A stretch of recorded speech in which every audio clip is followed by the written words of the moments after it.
I still remember the feeling.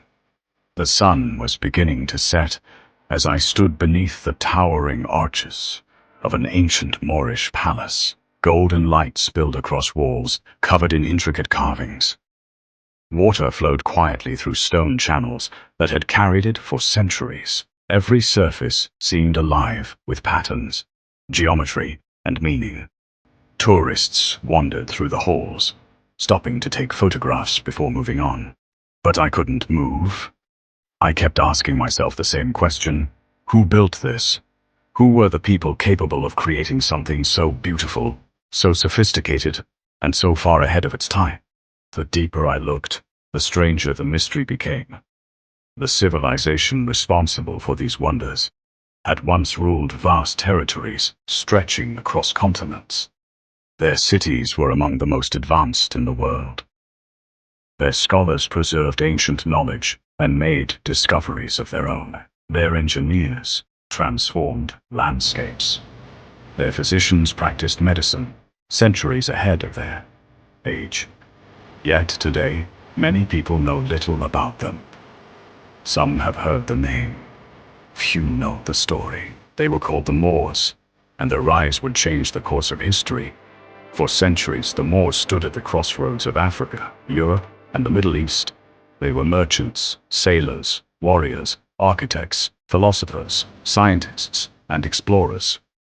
Their ships crossed the Mediterranean, carrying goods, ideas, and knowledge between civilizations. Their armies marched across deserts, mountains, and seas. Their scholars filled libraries with works from every corner of the known world. And their architects built cities so extraordinary that many still stand today as some of humanity's greatest achievements. Yet, despite their influence, the Moors remain one of history's most misunderstood peoples. Who were they? Were they African? Arab? Berber? The answer is more complex than many realize. The Moors were not a single tribe, nation, or race. They were a diverse collection of peoples from North Africa, primarily Amazi, Berber, and Arab populations, joined by a shared civilization that emerged under Islam. Over time, people from different backgrounds became part of this world, contributing to a culture that blended ideas from Africa, the Middle East, and Europe. What united them was not ancestry alone. It was ambition. It was learning. It was the belief that knowledge could elevate civilization. And nowhere would that belief be tested more dramatically than in the year 711. Across the narrow waters separating political rivalries had weakened it. Internal divisions threatened its stability. The future of the region hung in the balance. On the opposite shore stood a commander named Tariq ibn Ziyad. Legend tells us that, as he prepared to lead his men into Europe, he faced a decision that would change history forever. Before him lay uncertainty. Behind him lay safety. Most men would have hesitated. Tariq did not. With only a few thousand warriors, he crossed the sea into the Iberian Peninsula. The odds were against him. The task seemed impossible.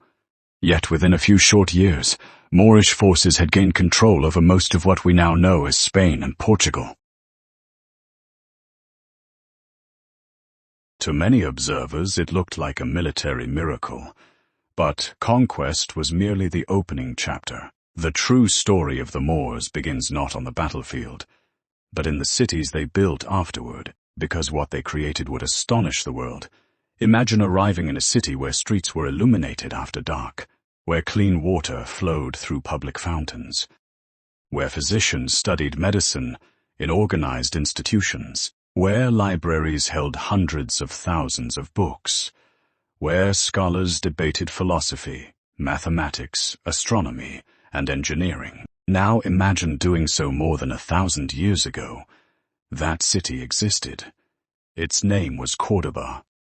At a time when much of Europe was emerging from centuries of instability, Cordoba became one of the largest and most sophisticated cities on earth.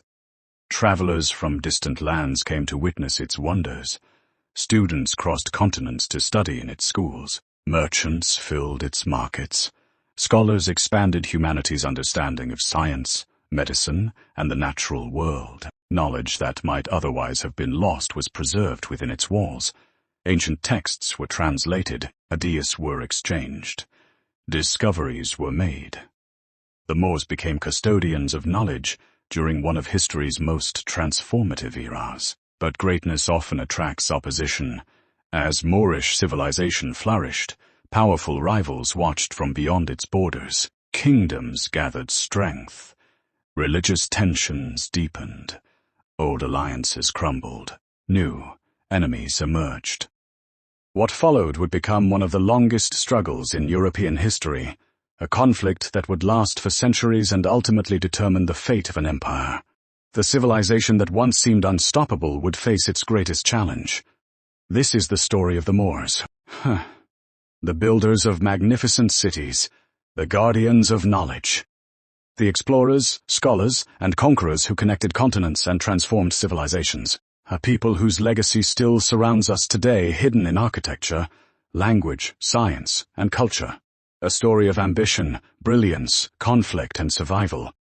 And a story that begins on the shores of North Africa, where a small army prepared to cross a narrow stretch of water and unknowingly change the world forever.